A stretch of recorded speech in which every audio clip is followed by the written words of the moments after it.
Aliante is another master plan like Seven Hills. Dan developed Seven Hills, which we're in, but then they did a new master plan, Aliante, in North Las Vegas, that's been very successful. You know, I think as long as you're in a master plan, you're going to be okay. I don't think there's a certain side of town that's better than the other. I mean, people swear that Summerlin's the best side of town, and others say this side of town is the best side of town. I think you just got to be in a master plan where there's CC&Rs and they can't build a mobile home right next door or a nail shop. It's just strictly a planned community. You're going to get your dollars out. There's some place in Italy called Seven Hills, and so they've named everything after Italian. It's a whole Italian theme going on.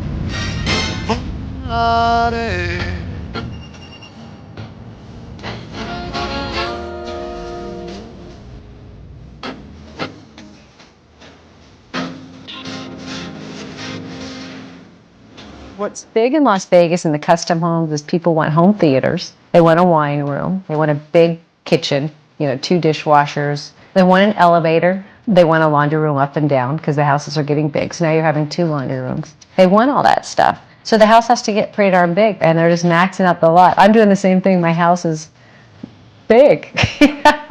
You just make it as big as you can.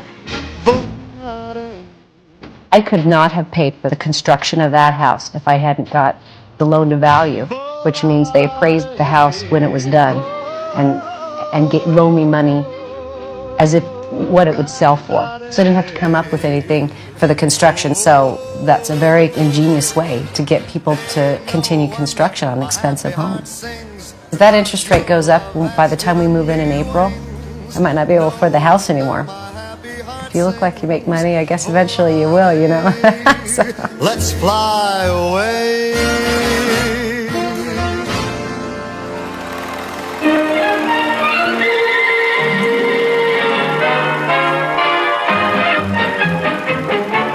To develop a better understanding of the wise use of credit, let's spend a few minutes with a certain individual we'll call Mr. Money.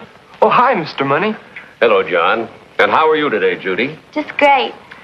You remember our learning machine over there? Well, sure, that's a great gadget. What's it going to teach us today, Mr. Money? I'll turn it on and you'll see.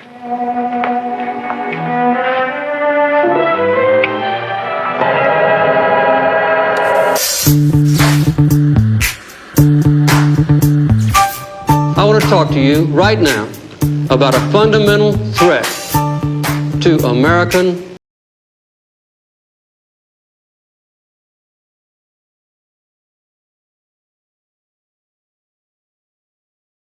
First time since World War I, this country owes foreigners more money than foreigners owe the USA. President Reagan urged consumers today to keep on spending, predicting that economic expansion will continue. Our biggest single problem is, folks, we're going broke. The ordinary fellow's about to figure that out. We just have been so rich for so long, we think we can do anything we want to. And that's why I've asked the American people to foot the tab for $20 billion of reconstruction. Others are stepping up. We have this much coming in, we have this much going out, and we are in financial trouble. Hello. Nice to be here. How are you doing? Good. Good. Nice to be here. I'm broke. Anybody else broke?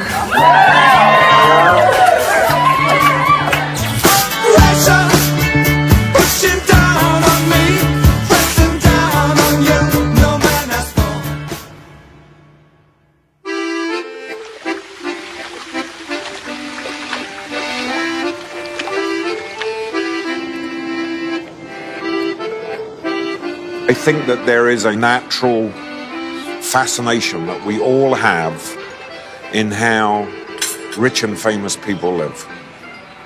And so people always want the larger than life. Nobody would watch Lifestyles of the Poor and Unknown.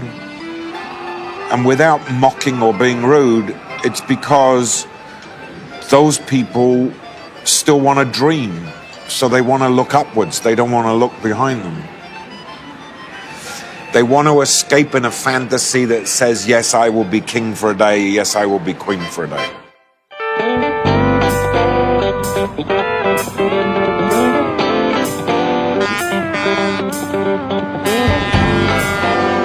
Julie is on the line. Hi, Julie. Welcome to the Dave Ramsey Show. We got behind in our bills. Because interest and penalties is now $8,000 has become $20,000. I got to the point where I can actually open the bills that come, because before I just threw them away. And now I just throw them all into a big cardboard box.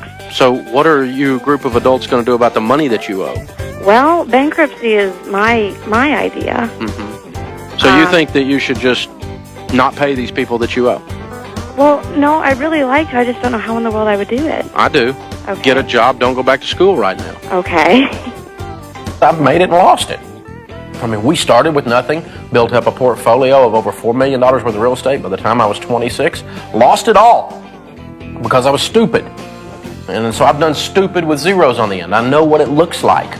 And so having been there, done that, got the t-shirt, know what it feels like to get sued, what it feels like to get foreclosed on, what it feels like to have your marriage hanging by a thread, you know, where you're just about to kill each other. You're fighting so hard. I mean, Sharon and I didn't get a divorce. We held on, but sometimes it was just to get a better grip. You know, it was not pretty. You know, we sold the Jaguar the day before they towed it off when we went broke. So I understand, and I cried. I hate to admit it, but I did. They took my Jaguar. You know, it was not nice. And I was entitled to that Jaguar. Why? Because I was the man. Wrong. They will take the stupid thing if you don't pay for it. That's how life works. And so stuff like that, pain like that, will break your sense of entitlement. But I think there's this societal push of if you don't have something, you're deficit, and it's not your job to go get it. Well, of course, some people prefer to wait to buy the things they want until they've saved enough money to pay cash for them. However, there are many people who prefer to buy things on credit. But, Mr. Money, doesn't it cost more to buy things on credit? Oh, yes, it does, Judy.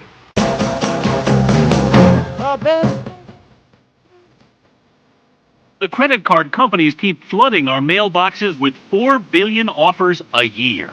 As of the end of September, banks alone had made available $3 trillion of credit on their cards. They want you to charge things costing only a few bucks, like a burger, Get your receipt for your card. or a latte, or a soda from a vending machine.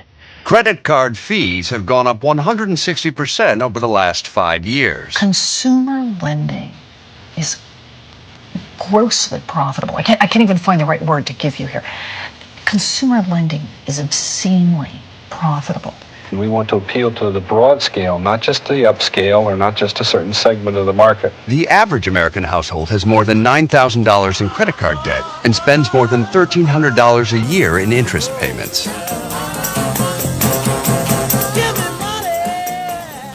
When I got involved in this business back in the 80s, we were paying $15 for over limit and late fees. I just recently saw that raise to $43. Think about that. $43 if you're late, $43 if you're over limit. $86 on your credit card statement before you even do anything. Then your interest rate is going to jump to 21.9 and then all the way up to 28.9. So they want you to be late. They want you to be late. You know who one of the most popular customers of credit card companies is right now? People who've been through bankruptcy. The reason, as one of the vice presidents of MasterCard once explained to me, is we know two things about them. One is that they can't file for bankruptcy again. And the second is they have a taste for credit. And I said, what does that mean? And he said, well, they're willing to make minimum monthly payments forever. And that's where we make our money. Lots and lots of toning, Jill. There's $39. Here's $39. There's $39. And look here, it's the Abtronic. The future of fitness. What we have here is a flimsy belt with some snaps on it, on which you snap this little device and it sends these chiropractic-like shocks through your abdomen, which give you those six-pack abs that we all crave so much. Doesn't work. Long story short, my first wife left me for the neighbor's brother. The absence of her income caused me to have to close my commercial office in downtown Oklahoma City. being on one income, I had to either, pay for the house or pay for the office. So I ended up filing bankruptcy because I wanted to avoid paying off all of her medical bills and all of her credit cards and all of her debts that she had, because she was just debt queen. But after she left, I filed bankruptcy, and I'd say it was probably no more than a couple of months later after the discharge, or maybe even after I filed, Providian sent me an application. Anyway, guys, this was supposed to be 4 equal payments of $29. It ended up costing me $176 and some odd cents. After contacting Providian month after month, week after week, telling them the same story over and over and over, sending copies of the same documents over and over, I finally got tired of it and registered ProvidianFinancialSucks.com. I especially like reading the posts by the thoughtful and witty Providian employees. Ha ha! You are going to have a big fat lawsuit on your hands for putting Providian information on the net. Providian knows about your website. I hope you have a lot of money to fork out for an attorney. Oh, but then again, if you had a lot of money, you would not have a Providian card. Good luck. An actual Providian employee told me all about how they hold checks until the accounts both go late and go over credit fee, generating another $70 per account for Providian. She said some of the checks they hold, some of them they just shred.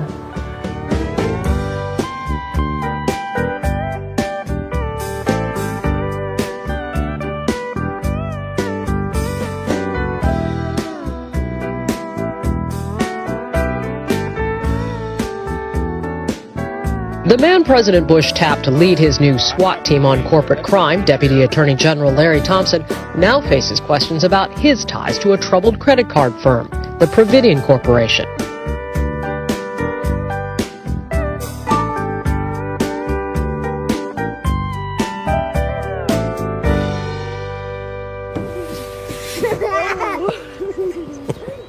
I spent 13 years in the bank, in the retail side. Over the years, we went through quite a few mergers and name changes, and there was Citizens Bank and Trust Company and Clark County State Bank. They formed a new bank called Commerce America, and we changed our name to INB Banking Company, which merged with NBD, National Bank of Detroit, which merged with First Chicago. And so when I left the bank in 2001, it was under the name Bank One. And of course, now Bank One has merged with JP Morgan Chase, and that's a whole other list of mergers to get to that point. So, I know for a fact that some of the banks locally are not wanting experienced bank people. They're hiring people that have managed like stores in the mall.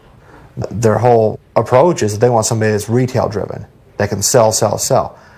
Not that they necessarily understand what's right or how it works or anything else. Sell that. You gotta sell credit cards, you gotta sell overdraft protection, you gotta sell investments, you gotta sell mortgages, you gotta sell car loans, you gotta sell home equity, you have to sell credit insurance. Suggest you go on vacation. Suggest that you remodel or you buy a car.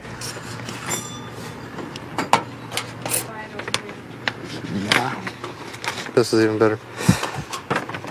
Sister that's in the nursing home gets an offer of credit. Pre-selected for auto financing of up to $30,000. She's 35 years old, MS in a nursing home, been there for 6 years, has no income. I mean, whatever Social Security she gets goes to the nursing home. You got a piece of mail offering you up to $30,000 so you can go buy you a car. What do you think about that? Just what you need, right? I mean, this is what's remarkable about where we are in this economy.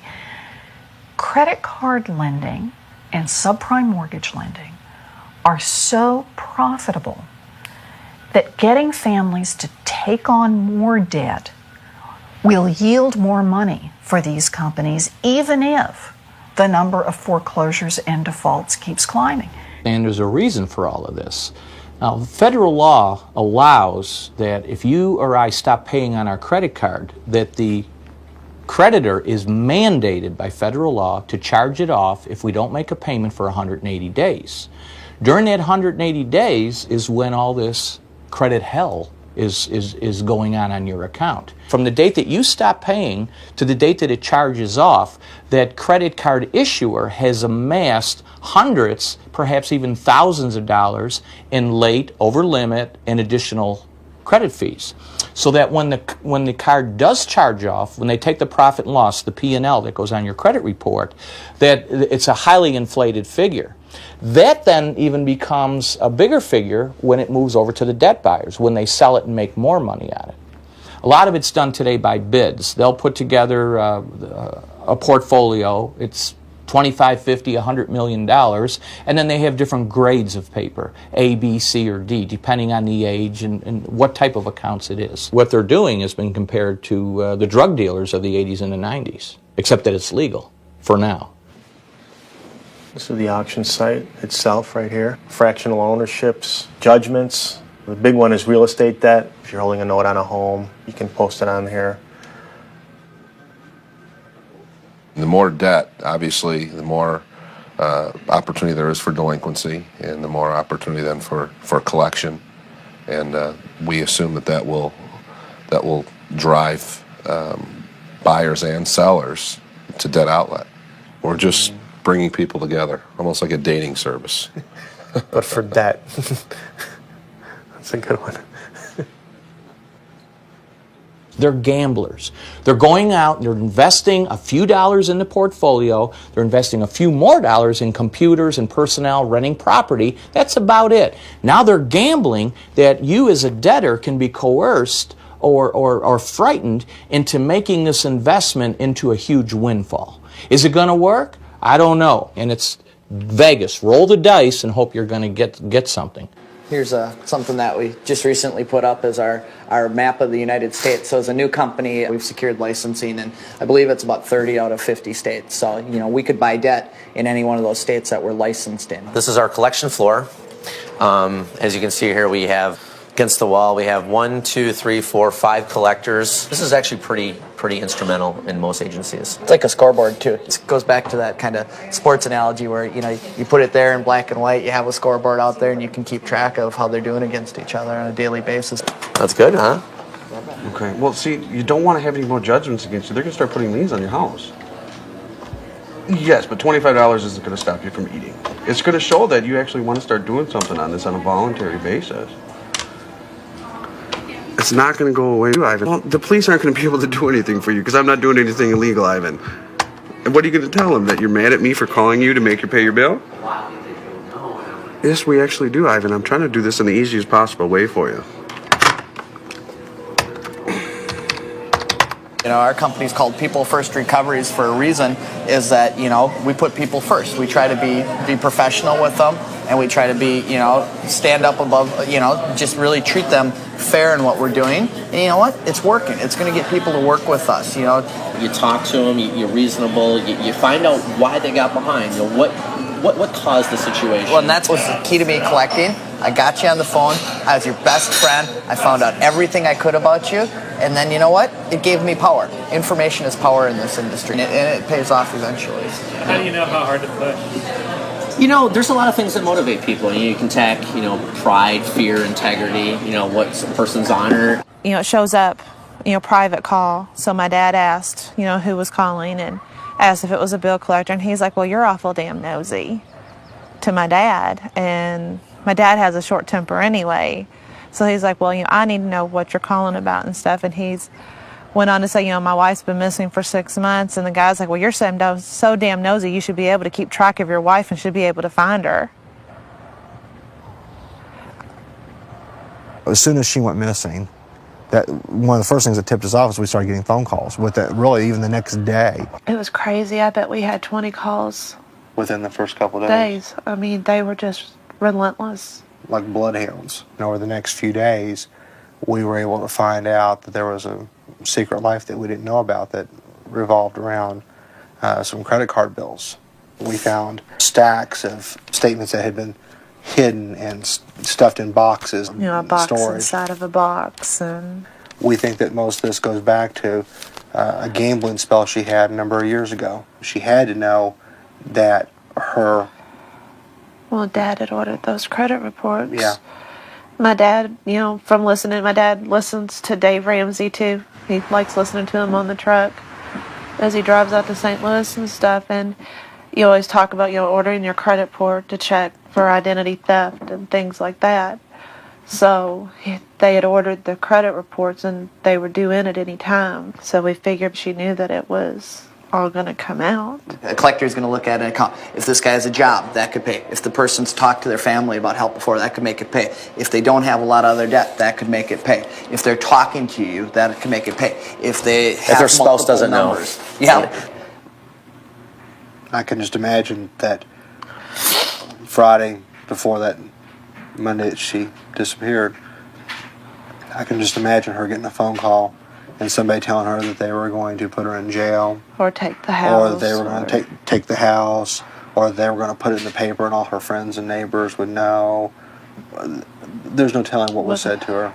I mean, certainly when you first start off in this industry, if you don't have a lot of experience, you're probably gonna push some people too far. I like to make the analogy that you're like this pirate on this pirate ship, right? And you got that person, and you're walking them out on the plank, and you walk them as far as you can out on that plank without pushing them off, and then you bring them back to get what you want. The last time that she was seen was that morning, a few minutes after 9. She went down to the Walmart gas station right down the road here. Put $7 worth of gas in, so you know with the gas prices that's not very much gasoline. This is the one spot that the police had talked about. Because I guess, I don't know much about suicide, but that's where the police speculate. And the river, the water levels around here, the river has been high for over 18 months. So, but it's getting down now, back in the banks, and they think that the lower the water will get, that either somebody will see an antenna sticking out, or actually a boat will hit the car, a barge. The Ohio River has a lot of barge traffic. You really see her driving her car in this? Honey, I don't know. I don't see her. If it was on this long and being alive,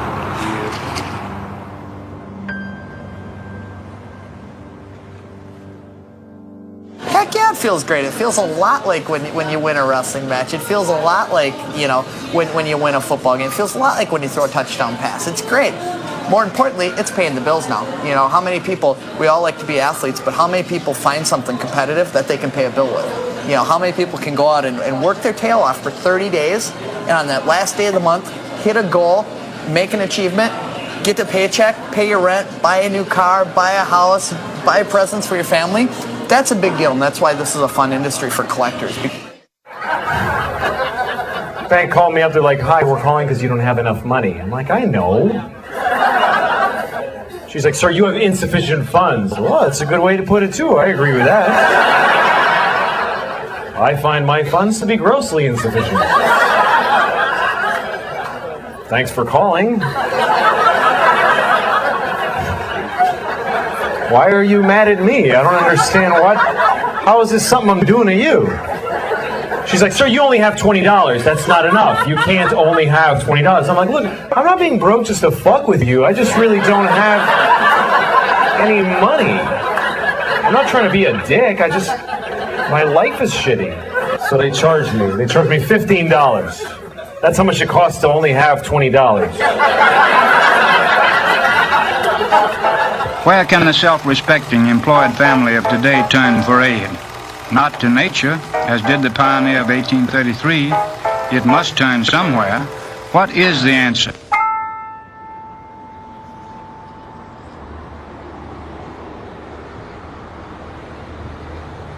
Motorcycles, Rolex watches, very expensive binoculars. But we sell quite a bit of adult videos.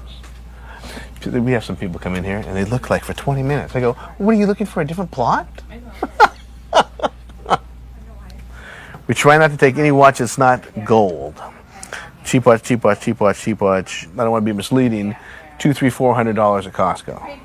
Well, so who's going to come and pay very much for it here? Because you can go buy a new one, and new ones, frankly, I shouldn't say this, but new is nice. We are their bank. They don't have a checking account. They don't have a bank account. They depend on us or another pawn shop. And we've had customers, God, 10, 11, 12 years. We have one customer, their jewelry has been here, and his gun, and I mean, he's put 11, 12 years, right? And now he's 2 months late on his loans, and the girls haven't put his stuff up for sale. Because how do you do that to somebody? The pawn shop business, it's just like all the other businesses in this economy. We're fighting losing customers. Right. All right. There's check cashing places. There's credit cards at low interest. People are refinancing their houses at low interest. I don't think a pawn shop can compete. Okay. In this market with the check cashing places the interest rate is just phenomenal what they charge. Okay, and I thought we charged a high rate. Still, people are going and using the check cashing places. It doesn't make a lot of sense to me. We want you to have a good deal. We want to lend you money. We want you to come back and get your stuff. If you don't come back, we want to sell it to the next guy. We want him to have a good price on it. We want to make money. We want to put kids through college. Feed the dog and feed the mortgage. It's a very easy, simple thing, and it's not all that simple anymore. See? We even borrow money. Who do you borrow money from? From a big bank. Wells Fargo. Wait a minute. Wells Fargo bought Cash America. The big 300 pod. I'll be darned. That's interesting. Yeah. Unfortunately, we're so trusting of the system because we see names like Bank of America and Bank this and Bank that. Well, gosh, they're not going to take advantage of me. And exactly the opposite is true. Those are the entities that will take advantage of you. And one of the vice presidents of Citigroup called me in my academic office and said, I'd like to do a seminar for all of the executives here. And would you come in and present your statistics on bankruptcy? He had a new book out about bankruptcy. And he said, I think this is going to be very enlightening for people. And I said, sure. And I came in and I had all my little charts and graphs. And in effect, my message was, if you would screen the weakest customers, those who are overloaded on debt and least likely to be able to pay, you could cut your bankruptcy losses by 50% in the blink of an eye. And, this is several hours of presentation, of course, but lots of data to back it up and arguments back and forth. And there'd been some discussion and there was much in the room. Talk about this. And then, a fellow in the back said, Professor Warren. And everyone got quiet. And, it's that classic moment when you realize that's the guy who has all the power here. And he said, very interesting. He said, but if we cut those people off, that's where we make all of our profits. And we won't make nearly as much money. You cut out the people who are right down the end. If you cut out the people who are least likely to be able to repay, if you cut out the most marginal borrowers, the ones who are deepest in trouble, then you're cutting out the heart of our profits, because that's where we make most of our money.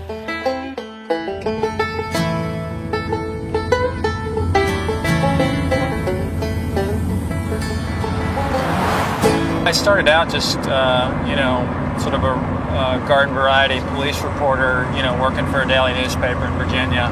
I wanted to write about why it was so difficult for folks to get out of poverty. When I first started doing this reporting, I had this perception that these folks who were sort of bottom feeding on the economy were just local players. They were fly-by-nighters or mom-and-pop operations. But as I did more and more reporting, I came to realize it was corporate America. Citibank, Chase Manhattan, Household Finance, the companies that were bankrolling these local financial outlets were the biggest corporations in the world, are making significant portions of their profits off of lending money to low-income folks in little towns and big cities all over the country.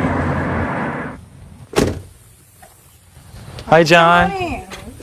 How are you? How old is John? John is 44. 44 now? Mm-hmm. Tell me about the loan that this preacher lady basically told you that you should get a loan to pay off your credit cards, right? And you wanted to take care of those credit card bills because you were worried about just having enough money to buy food and all that kind of Right. stuff. I didn't have money to take care of John because his money was going into the bills. Well, so is mine. Right. It was a struggle to get it paid every Yeah, he month. was struggling to get it paid off.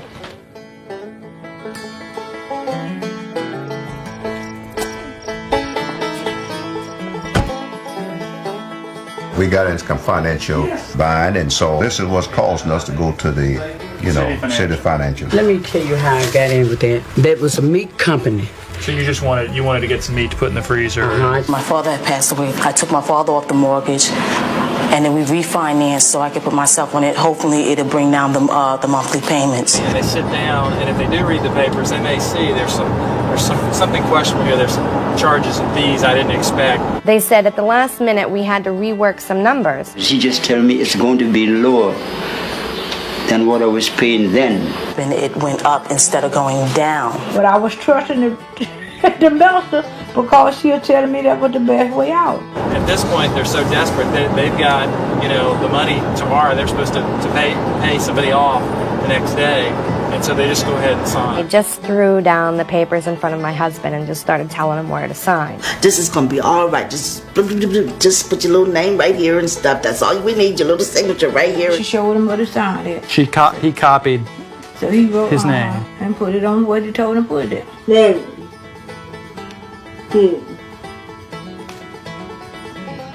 and that's good. And that's just the way he did it. That's the way he did it at the loan office. Cool.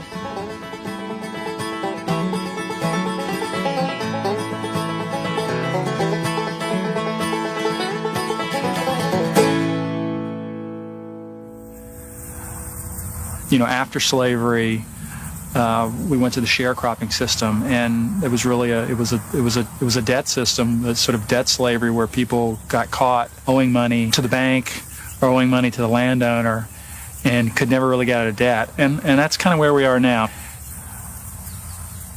I got into this, but they tried to take my house.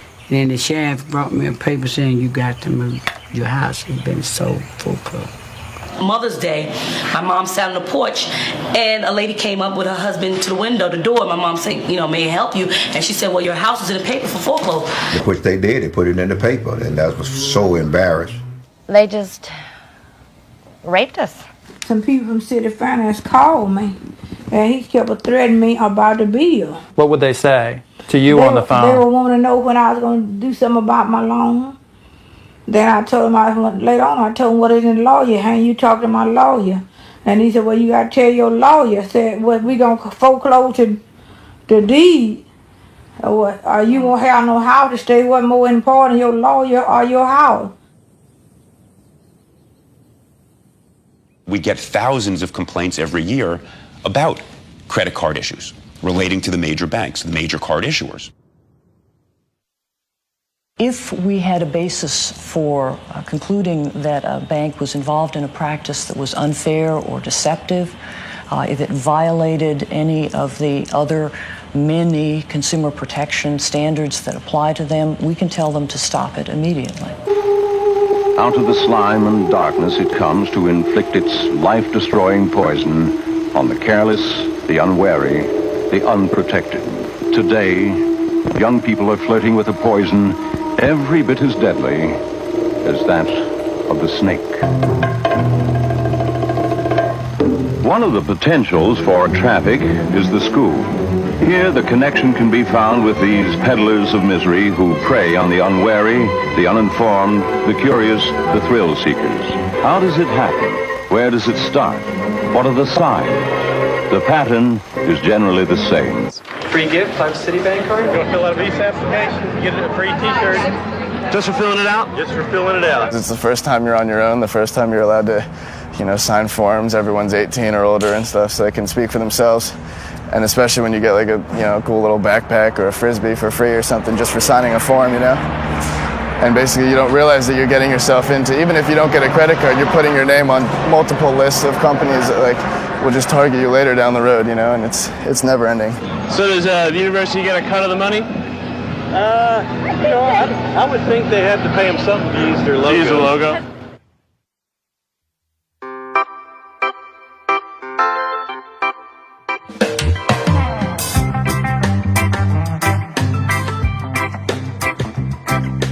We're going to meet two high school graduates who had a great idea. A credit card company is sponsoring their way, paying their tuition. And in return, you will plaster your body with logos. Using their bodies as billboards. We're thrilled to be working with First USA. We came up with the idea while looking at colleges out in California. We were looking at University of Southern California and Pepperdine, and we realized that Pepperdine's $40,000 a year. How are we going to ever afford that without going into debt?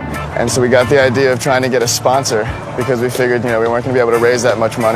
When we first talked to First USA, we gave our boundaries. We said we did not want to be walking billboards, handing out applications to college students. We wanted to be spokespeople for financial responsibility. In the first part of the deal, they even gave us surfboards with the First USA logo on the bottom. So whenever we'd go up to like Malibu Beach or when I'd visit Chris up in Pepperdine and stuff, we'd always use our surfboards. We'd have the First USA logo there. What does surfing have to do with responsible? I think it's giving I think surfing has a cool image to these two New Jersey guys going off to LA to become pro celebrity surfers and college spokes guys. We're not really celebrity surfers, but I'm sure that was a cool image and that's what the bank wanted us to do, so we did it.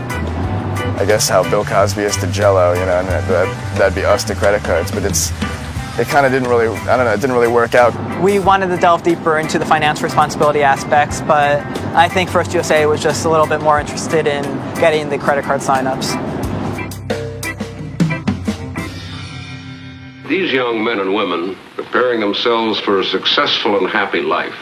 Before they borrow cash or buy anything on installments, they should carefully figure whether the benefits of credit service are worth the extra charge.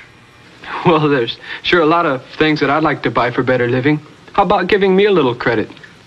Nobody gives you credit, John. It's something you have to earn. I don't understand, Mr. Money. How can you earn credit? Sean was 18, and we took him to the University of Texas at Dallas. He was a National Merit Scholar, and he was so happy to be going to the big city, to go to Dallas. We drove up that first day, and there were tables of people signing up for credit cards. But, I didn't worry. He's 18, he's unemployed. Who's going to give him a credit card? He went back for his sophomore year, and I noticed he was getting depressed, and he was working more hours, and he was buying things, and I didn't know why. Because it didn't ask, I just didn't ask. And it got to the point that he had gotten, at that point, 12 credit cards. He was making minimum wage. He had 2 MasterCards and a Visa. I think he had Discover, and he had Neiman Marcus, and all these credit cards. But did I ever sit down and say, are you $12,000 in debt? No, because it never occurred to me that a college student can be that far in credit card debt. That's not something that was in my world. It was never in your world. No. We moved her to University of Central Oklahoma in Edmond, August of '97. And she had gotten credit card right off the bat there at the college, at the student union. I didn't know anything about it, and she had only made one payment to the first one, and then the second one had given her a credit card. Third one gave her a credit card. She didn't have a credit history with them. She was months behind on her first credit card she got. I don't think they checked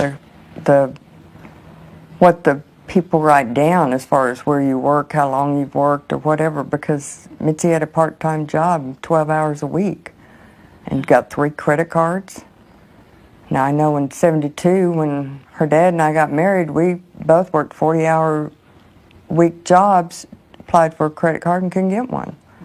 But then in 1997, they can, on doing nothing.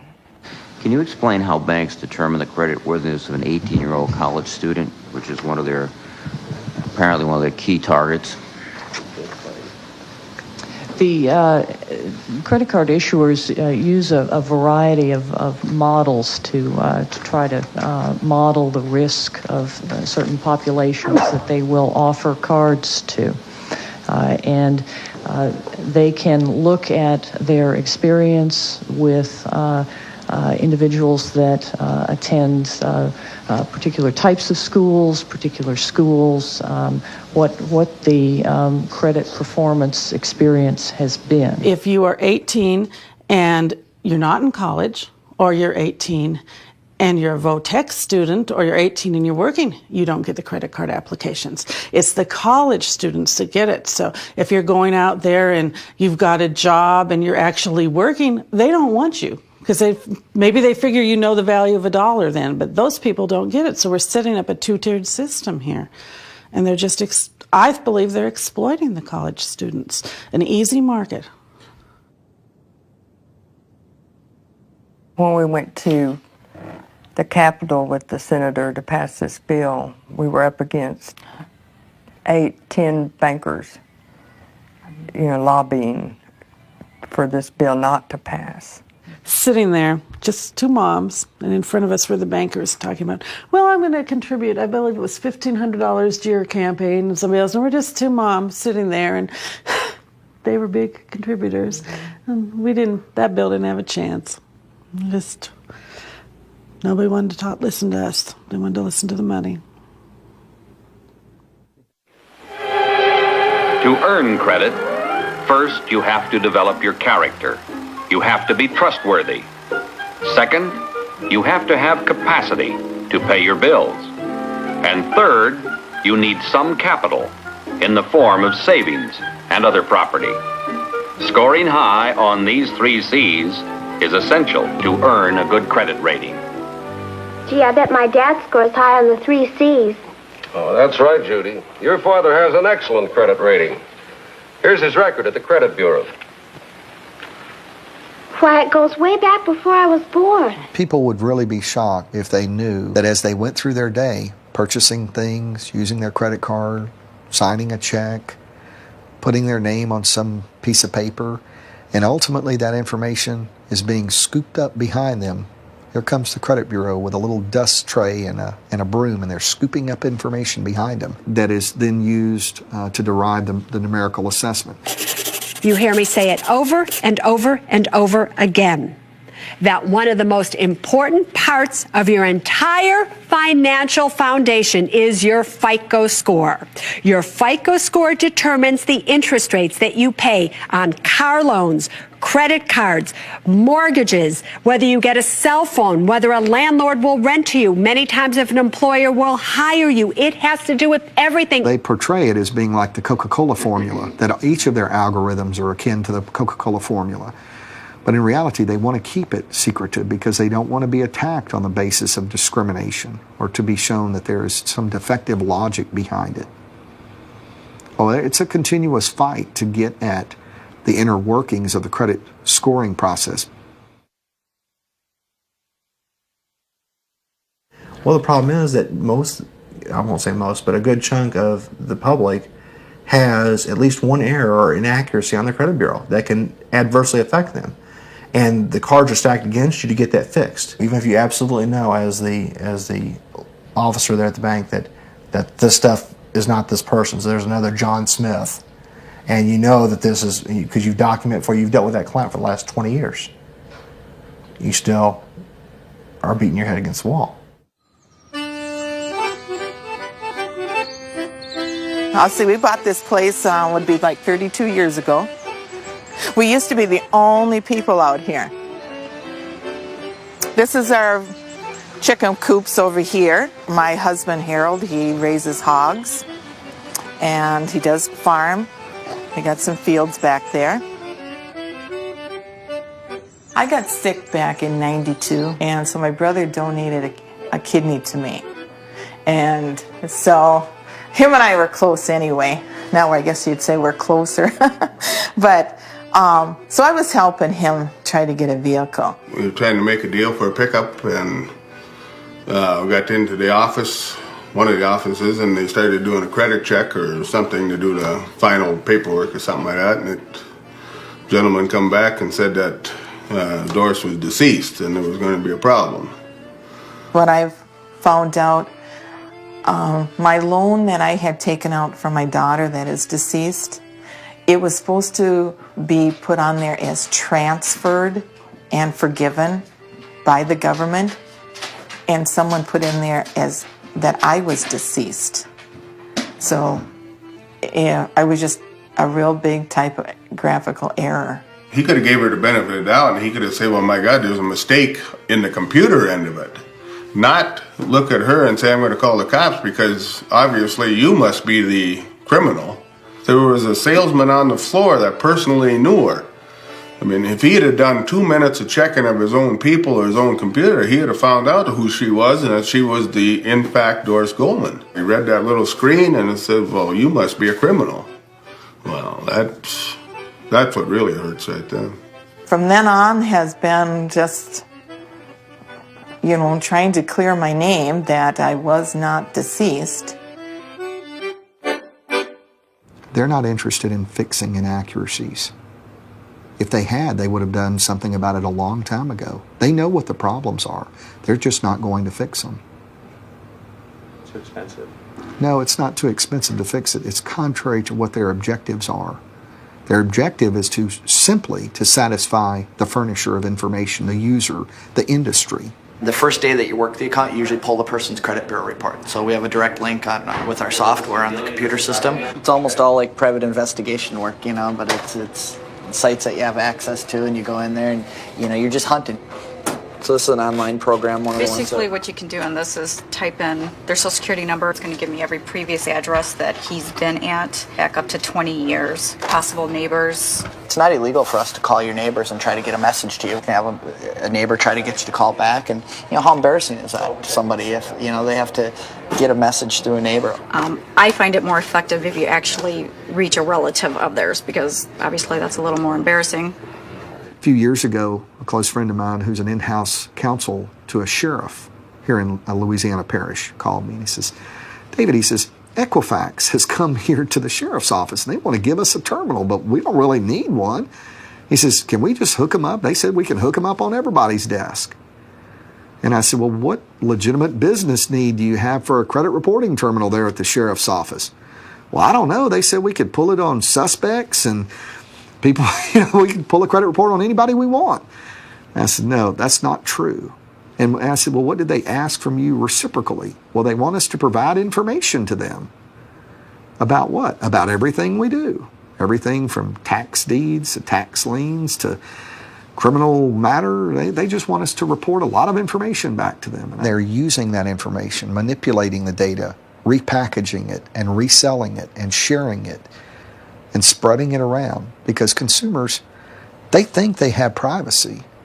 I mean, if I walked up to you on the street and I said, well, tell me about your right to privacy from me or from a company as a private individual, you'd say, well, the Constitution. No, the Constitution doesn't provide you a right to privacy from me. It provides you a right to privacy from the government. Where's your right to privacy from me? If I want to get in your hair and study everything about you, where is your right to privacy from me? And the fact is, you don't have a constitutional right. The chairman's question to you, do you need additional legislative authority? You're telling us this morning that you have all the authority you need to get this data that we're talking about. Well, we have purchased private credit card data. Whether we need more authority to get more data is something I can't answer right now. Where does the credit card data come from? It's from a private company, and I'm not sure whether I should say that, and I'm not sure. Let me check with our lawyers, and I'll get you the information on it.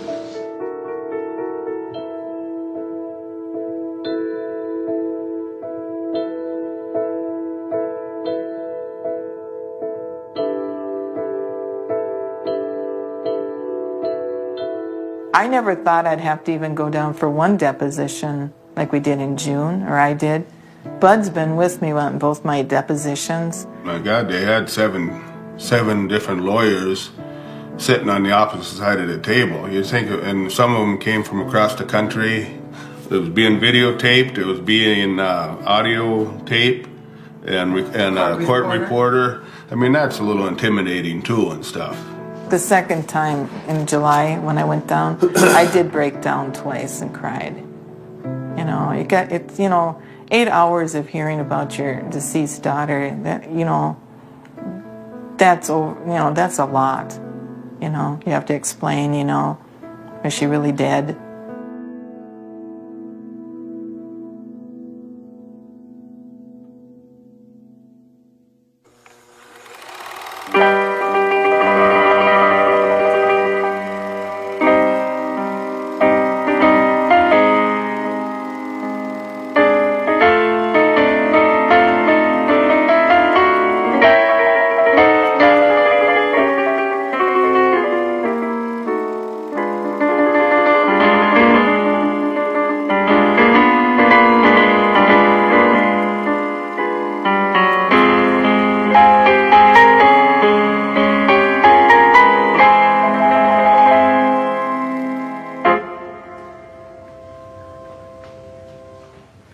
Let me say a word to you who are struggling with debt right now.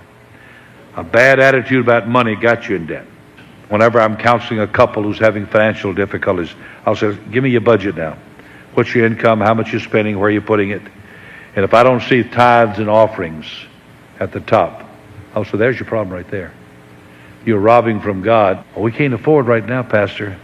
No, you can't afford not to. If you need a miracle, you better put the miracle working God in your budget. I've never led people into that they can come back a few months later and say, I don't know how it works, but it does. I don't know how in the world. Well, I give more to God, have less to keep. I wind up with more. That's spiritual mathematics.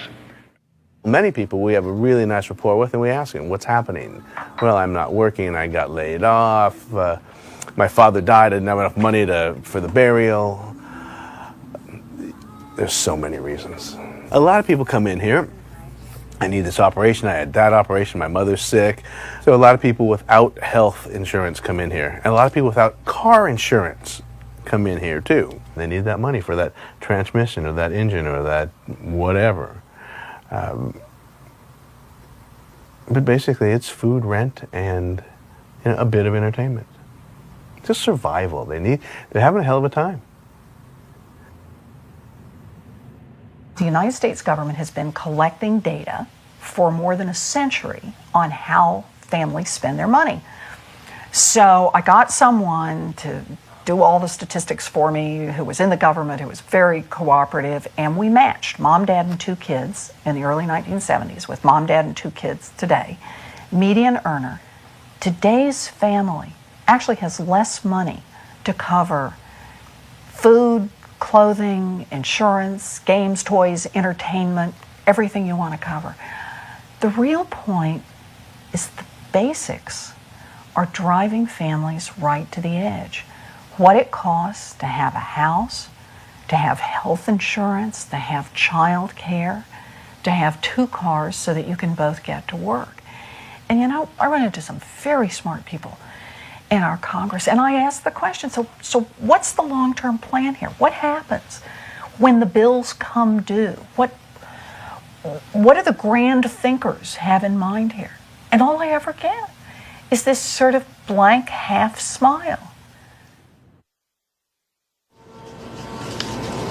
Ladies and gentlemen, the President of the United States, George Walker Bush.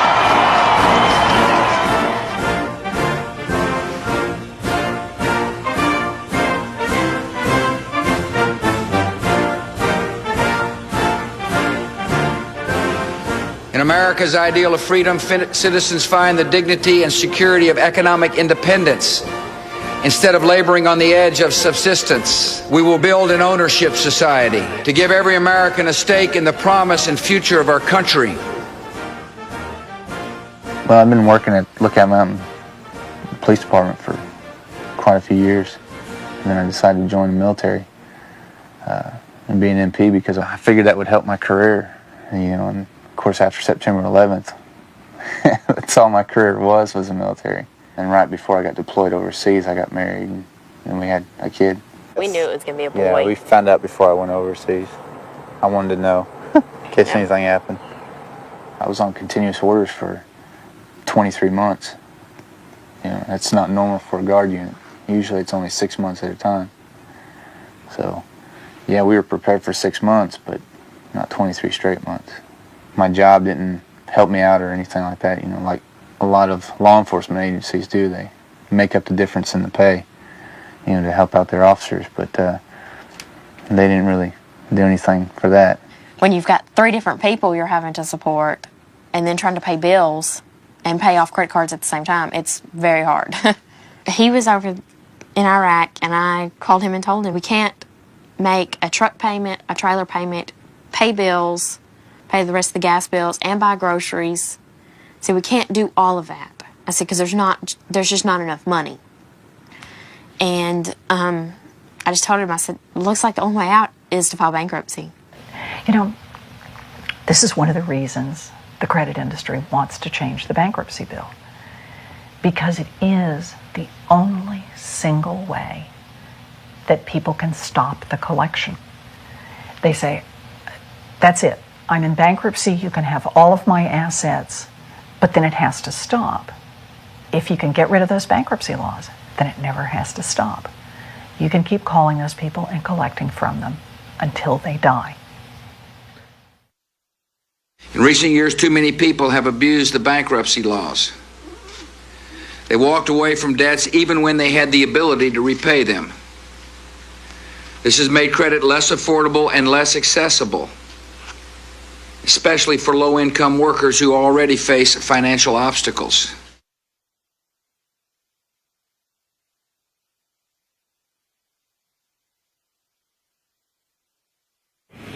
Chair asks the House come to order so that we may continue and conclude debate. This bill severely hurts a middle-class citizen's ability to get a second chance. Without objection. It's morally bankrupt. It puts credit card companies ahead of children. Bill does not accommodate the 50 million uninsured Americans forced into bankruptcy by health care costs. This bill puts credit card companies ahead of children and does not protect disabled veterans from debt creditors. This bill does nothing to protect our heroic reservists and guards who are fighting for us every day. Gentleman from Florida. Thank you. Because the Republicans have sold out to the credit card companies. Without objection. And they are hurting Gentleman from Florida. American families. Without objection. Speaker.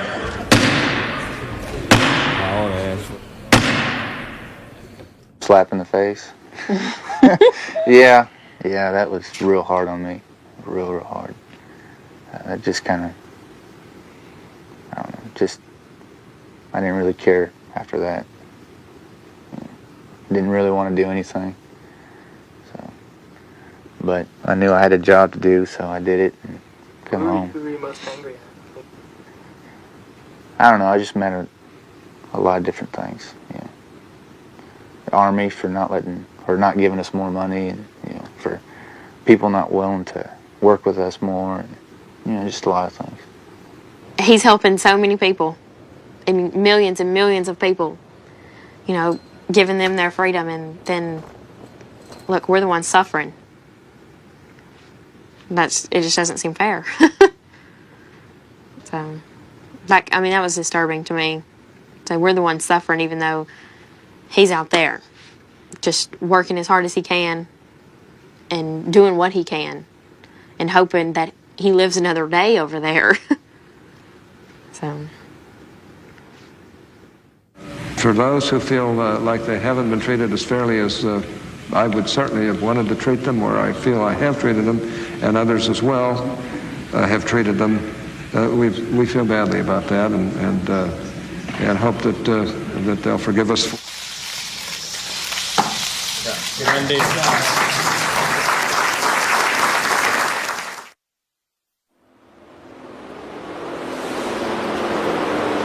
That looks great. What do you think?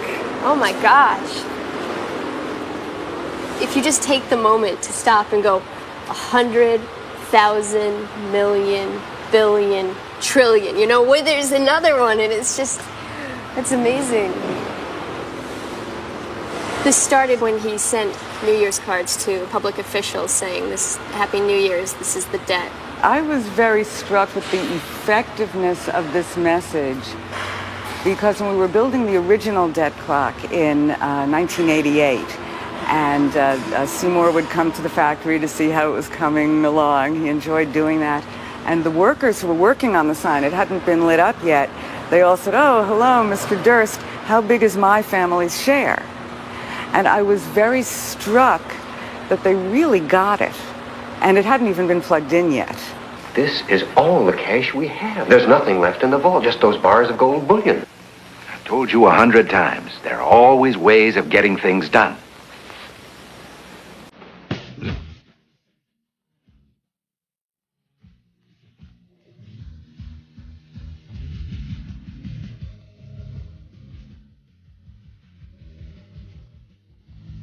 I tell you, surfing's running wild, it's getting bigger every day, from Hawaii to the shores of Peru. Come on, baby, wait and see now, I'm gonna take you surfing with me. Run along now, baby, wait and see now.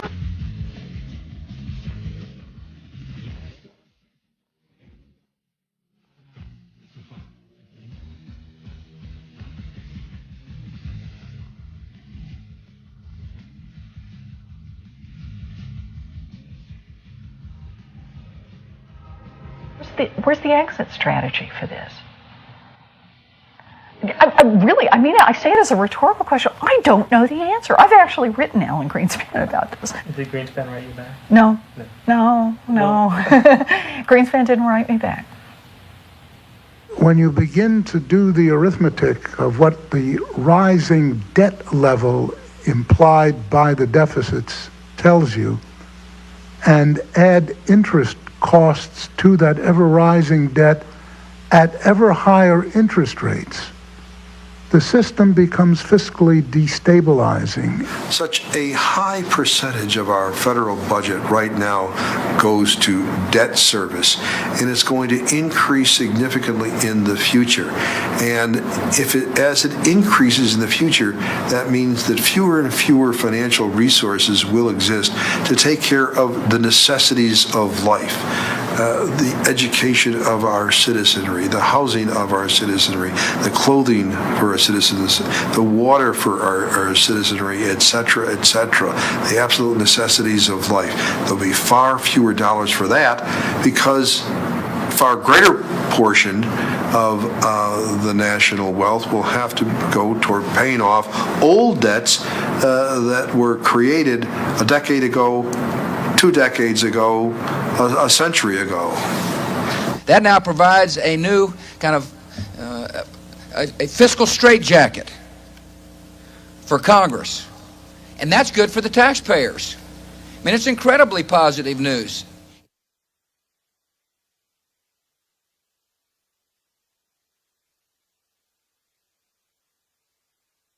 Serious cutbacks in food programs for the elderly. Faced with a budget crisis, the libraries are all shutting down. On the chopping block is the trauma center in Los Angeles. Underfunded, the parks will continue to deteriorate. Budget crisis is closing the school's doors for good. These haunting images have ignited a painful conversation about people who live on the edges of society. These are the families who listened to the authorities, who followed direction, who believed in the government. These are law-abiding citizens who have been left behind. They did everything they were told. They are just left behind. There's nothing offered to them. Can you believe this is happening in our country? Can you believe this is happening in the wealthiest country, not only around the earth today, but the wealthiest country that's ever been? There's not as much money around Washington as there used to be. I think he's rolling over in his grave with how many of our public officials have turned their back to important numbers and, the debt, and to people who are having a hard time with losing jobs, and how the economy really affects everybody. That's what his point was, he was trying to get at. I mean, his bigger picture idea was really having equality and not everybody having the unequal, we have so much, these people have so little. He really wanted everybody to come up to the same level. Yeah, he knew that great disparities in wealth are unhealthy for the economy as a whole.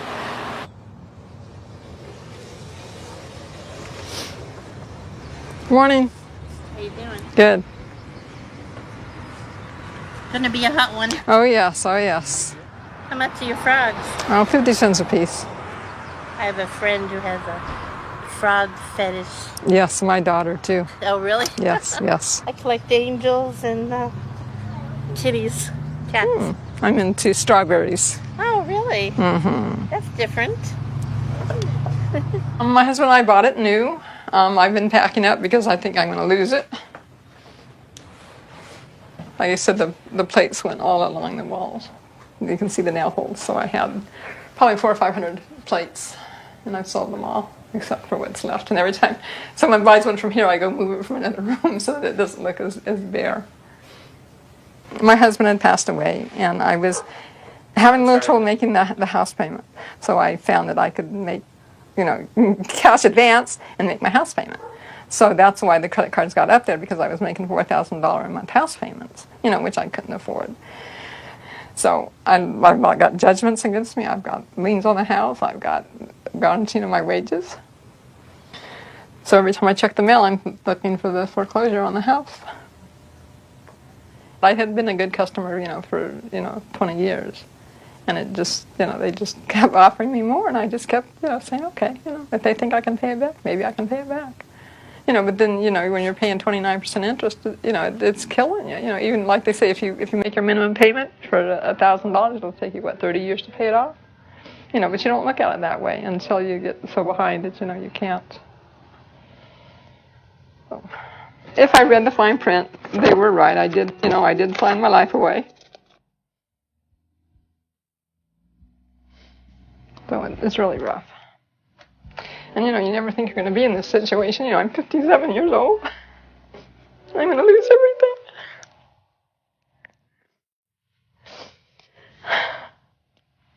What do you do? Sean was considering it, but he had to have $600 to file for bankruptcy, and, he was trying to save up money for that.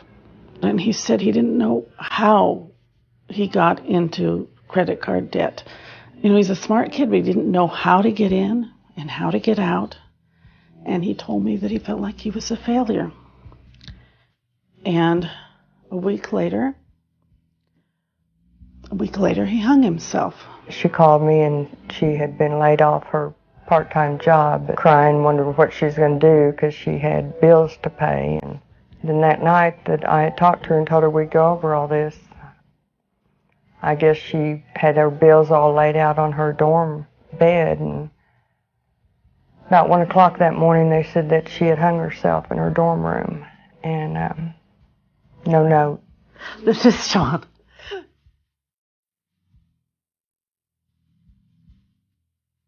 Nice smile. It's Mitzi.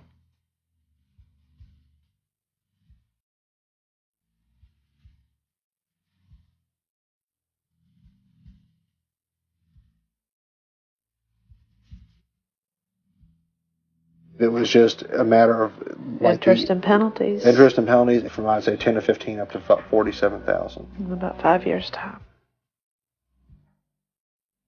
How can anybody get out of that? I just feel like disappearing. I just don't want to, my existence wants to cease, because it has spun off so many terrible things in our life. Do you know that if all you continue to do is pay $600 and $900 a month on this debt, you will be dead before you are ever able to pay it off? I think in a way I'm counting on that. Hey, Joy, welcome to the Dave Ramsey Show. Hi, Dave. Hey, what's up? I know you don't advocate bankruptcy, but my husband is so depressed over our debt. He's talking about bankruptcy? He's talking about suicide. I've thought about killing myself, but my son killed himself, so I couldn't do it to my kids. But yeah, you think, if I just don't stop at the stop sign, I couldn't do that to my kids. Because like I said, my son did it. I just couldn't put them through that, unless I could guarantee that they would think it was an accident, but you can't,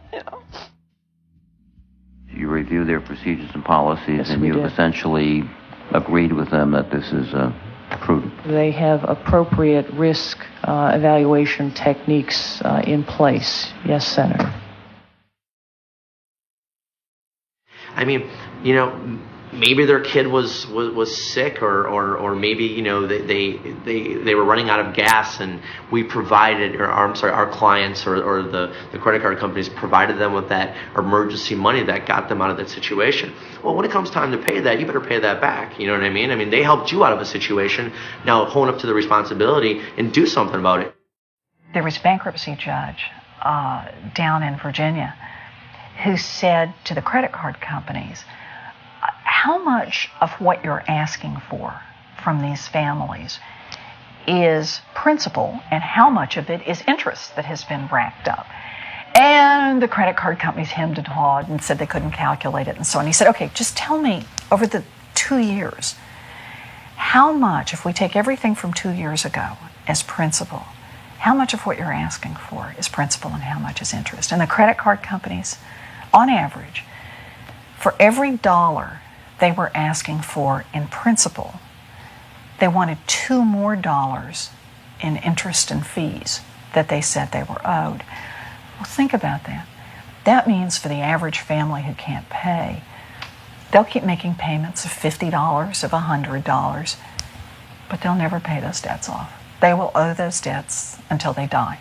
Death will be the only form of debt discharge that they will ever see.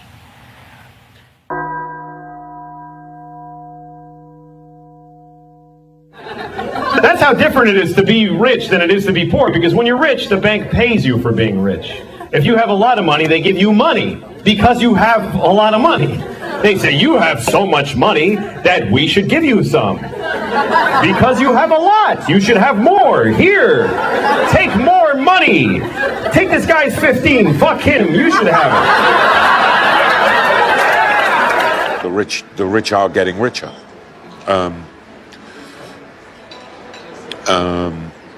That ain't gonna change, and that ain't gonna stop. Price for a house now for just your average Joe is $268,000. So that went up 51% from last year. So it's gone up. Everyone's been doubling their money. Like I paid $425 for my house, and we sold it for $950. It's a track house. It's not. There's nothing special. You know. It's just a house. I mean, if the median price is $268,000, I don't know what some people are doing. On the other hand, there's some people that bought and now have made, you know, a nice amount of money, double, on their homes. So. And sure, there'll still be many families who never got into credit card debt and never got into trouble. But a majority of America is now in trouble with credit cards. And if we don't get this debt problem straightened out, we run the risk of turning into a two-tier society. A group that does well financially, and it's a good-sized group, stays out of debt, you've got parents who can afford to send you to college, you can buy a house, you can live the American dream, small number of people. And then a whole part of America that keeps working and that's always just behind, always living paycheck to paycheck, always worried about whether or not they can pay their medical bills, always struggling, always borrowing from here to pay over there. A life not only of great anxiety, but ultimately a life of great vulnerability. Because at some point, when you can't keep the juggling act up, when you're out of work for a little while, when you get hit with bigger medical debts, when you divorce or someone in the family dies, it all just crashes down. And these people go from being what we used to call middle class just to being part of the poor.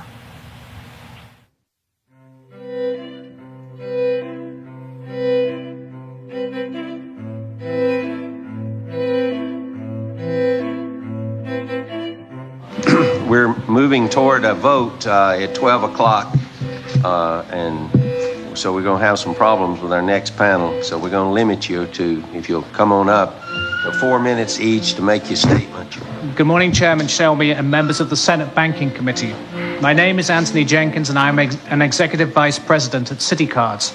I appreciate the opportunity to speak before you today to discuss the credit card industry. Good afternoon, Chairman Shelby and members of the committee. My name is Marge Conley, and on behalf of Capital One, I also want to thank the committee for holding these hearings. And at the outset, I do want to acknowledge that we do hear the criticisms and concerns, and we are very sensitive to them. Thank you, Mr. Chairman.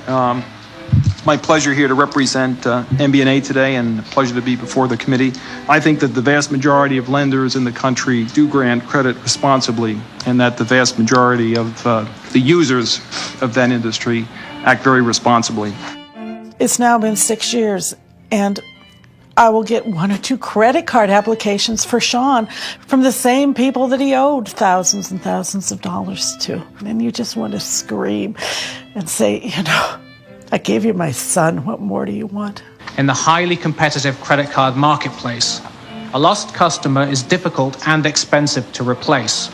We still got the credit card applications in her name, and a few of them said, we want you back, Mitzi Poole. At CitiCards, we work hard to maintain customer loyalty. At Chase, we value our customers. I want to say that at Capital One, we're committed to re-earning our customers' business every single day. Thank you. Thank you. To each of our witnesses, thank you for being here today. I apologize that you've had to truncate your remarks, and I really regret that we don't have the opportunity to ask questions of each of you. I tend to be the guy who likes to positively enforce good behavior. For those of you that are doing the right thing for the right reasons, I salute you. And I would like to find a way for us to put a spotlight on those good policies. But thank all of you, and I appreciate you today, and I hope you understand our predicament on the floor of the Senate. We're late now. Committee's adjourned. Thank you.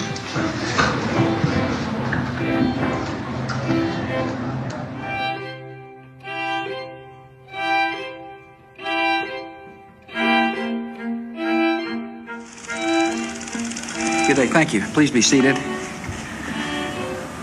I hope you enjoyed your Memorial Day weekend. I know you don't want the Iraqis to be saddled with large amounts of debt, but why should future generations of Americans? Let's don't burden Iraq with loans. I think the only thing they'll be able to repay their loans with is oil, and hopefully we'll get a good solution out of the Congress on this issue. We're making progress. We're working hard with the members to make the case that it's very important for us not to saddle Iraq with a bunch of debt. We dealt a lot with private security people over there, for news media, or other companies that were doing construction or doing whatever, and they got paid a lot more.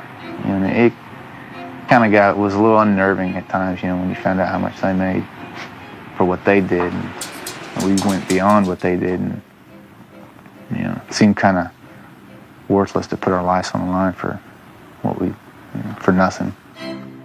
I'll bet we've had this request 15 times. Guys come in here and say, I need armor, body armor for my son who's in Iraq, because George Bush won't provide it.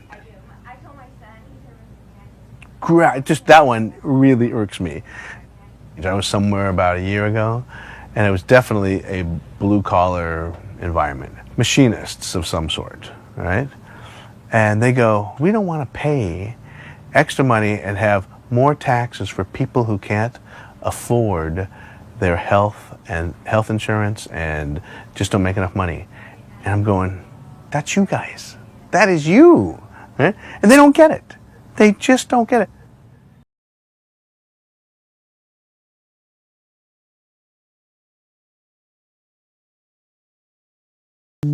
So after all the problems you've had with them, they're sending you a letter back asking you to borrow more money? Oh, that ain't the person I got. Dear Catherine Brown, because you've been such a valuable customer in the past, you've remained on our preferred customer list. Did this come today or? Today. So they want you to borrow $5,000. They say you could borrow $5,000 and get and pay $129.68 a month. A month. See, I will have some.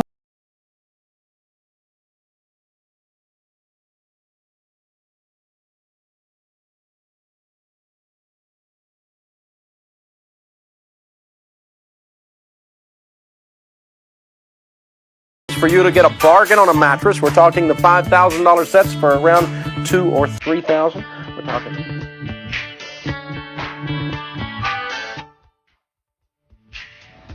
Get down to Disney World in Florida. Take your families and enjoy life the way we want it to be enjoyed.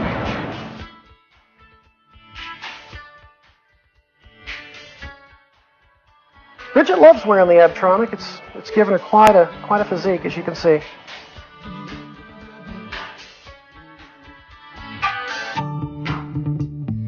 Do you think it's fair that credit card companies can charge 35, 40, 45% and more interest on credit cards? Well, I think what's happening is that credit card company is saying to that individual, you are a very high risk.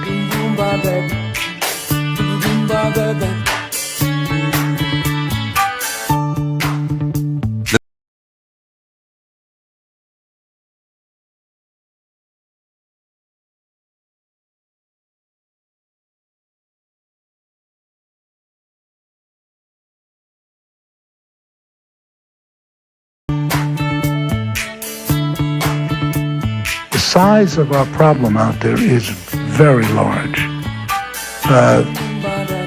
I regret to say that the word billion does not encompass the nature of the problem.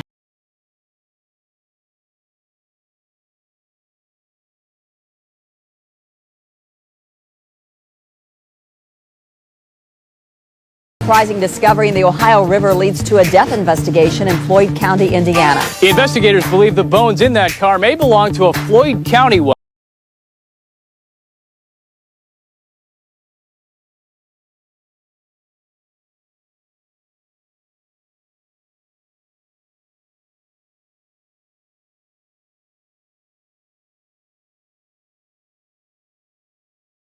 Judges, state judges, legislators, congressmen, actors, important people who are deemed important in the public eye, who might cause trouble for the credit reporting agencies legislatively or judicially if they got out of line with their credit reports. And so they're put in a special section to make sure their credit reports are not negatively impacted, specially handled. Their credit file is requested. It's specially cleaned up and made sure to be 100% accurate and not chock full of inaccurate negative information. Like everybody else. Like everyone else.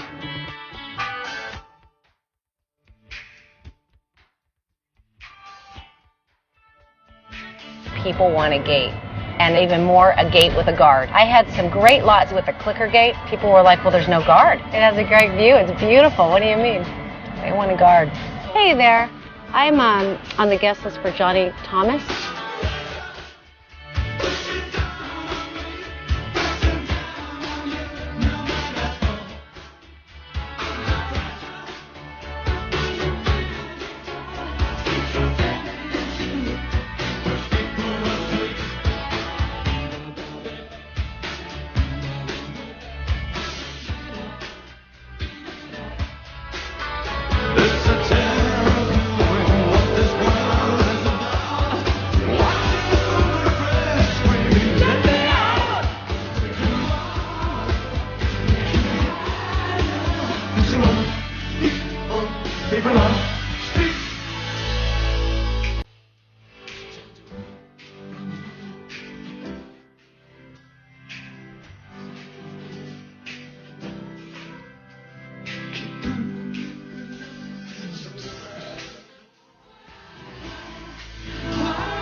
Actually, have you seen this? Have you seen the new card that they're talking about putting out now where you can get a credit card against your pension account so that when you go and charge it, it automatically, if you don't pay, will be withdrawn from the money you've put aside for your retirement. This is one more way that we're trying to string together with chewing gum and baling wire to keep the American family looking like it's afloat long after it is really sunk with debt.